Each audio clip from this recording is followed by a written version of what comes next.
What I found in being transgender is that you just have to be unapologetic about it. When you transition, if you ever get to that point, and whatever that point is, because for so many people it's something different, particularly in this millennial age. It's different. It's different than transitioning was when I, was growing up. What is transition? Now it's something different, and it's personal. But in all cases, what I found is you have to be unapologetic. Just don't apologize.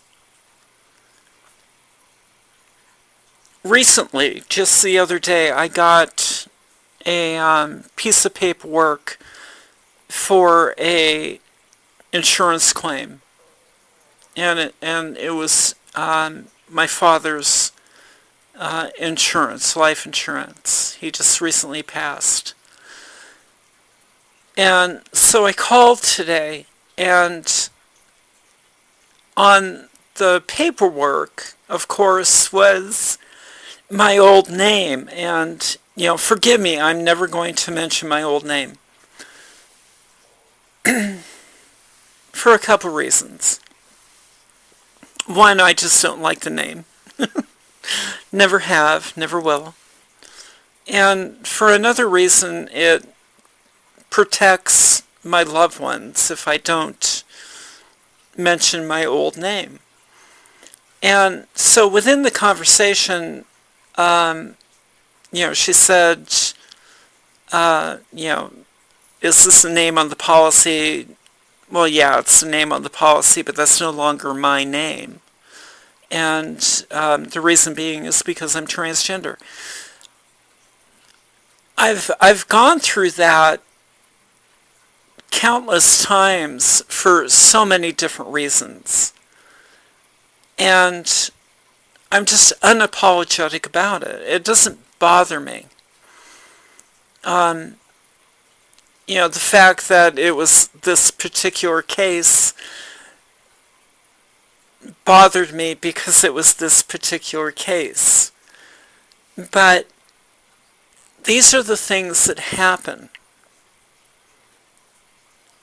And I just find that if I'm unapologetic about it, and truly feel that, then it's no big deal. And it becomes no big deal to the person I'm talking to.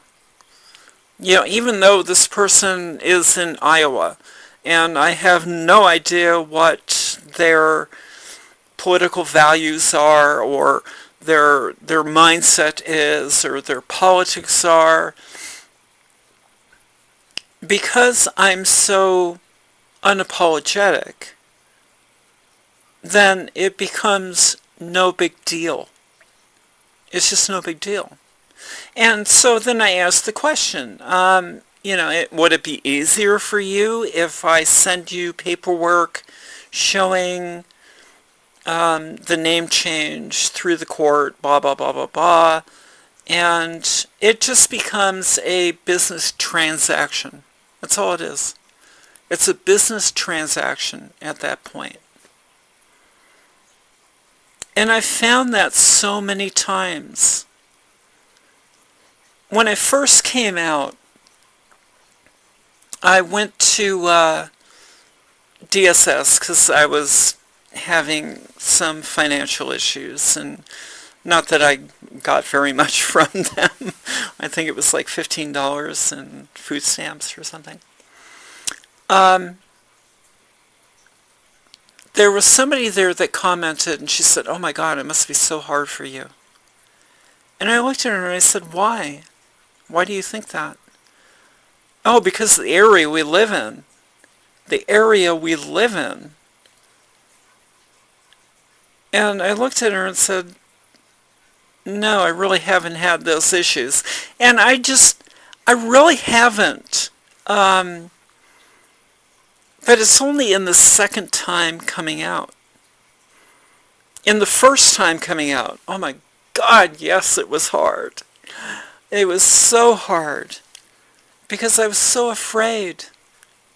And I was very apologetic. I'm sorry. I am so sorry I'm transgender. It's kind of the way I felt and expressed and related it to others. And then the second time around, because I decided I don't care. It's no big deal. And when I present it as, it's no big deal, it's just a fact. It's just a matter of fact kind of thing. Then it simply becomes this business transaction, particularly over the phone. There was I did a lot of activism for a while, and I've gotten out of it. And really the reason I got out of it was just because there was too much politics involved within the LGBT. And it was really that forced me out of doing any positive activism.